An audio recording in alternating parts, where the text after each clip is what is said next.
I was ready to move to that next step. I found myself spending less time on the beach and more time practicing.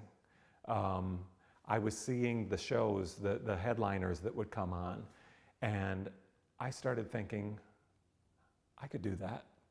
But I wasn't, I needed to, I just needed to, I needed to hone my craft a little bit, you know, and I started, like I said, spending less time on the beach and on the sun deck and more time practicing some things that I thought would translate well to more of a headline kind of act.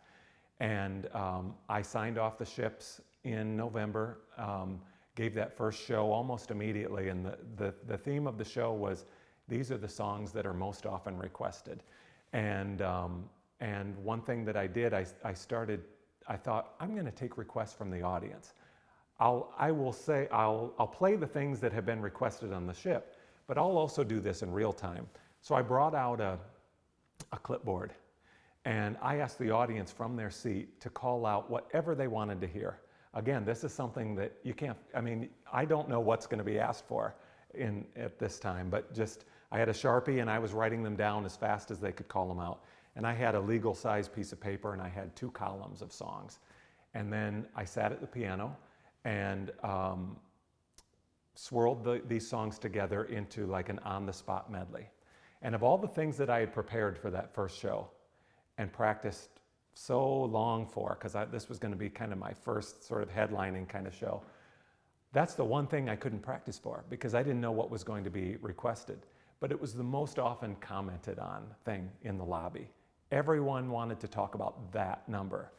And so to this day, all these years later, now going on 18, 19 years later, every show I do that audience request medley where we bring out a clipboard, and from the, you know, this can be in the most beautiful theater, the orchestra's there, you know, we've got a set, all the lights go off on all that, and it's me and a clipboard, and we do this on the spot medley. And you can't prepare for it, but it's definitely a connection. And so I always do that fairly early in the show, and it scares me to death, but I don't let them see me sweat. And it really is a great ice-breaking kind of thing. I really do love that these shows have attracted every generation. Yep. And it's really important to me, A, that we give them a new experience so that we are presenting something new and keep them coming back. But also give something to everybody. And hopefully most things that we're putting out there are appealing to everyone in the family. You know, I love that grandkids or maybe grandma and grandpa are introducing me to their grandkids, and they're all happy in the lobby after the show.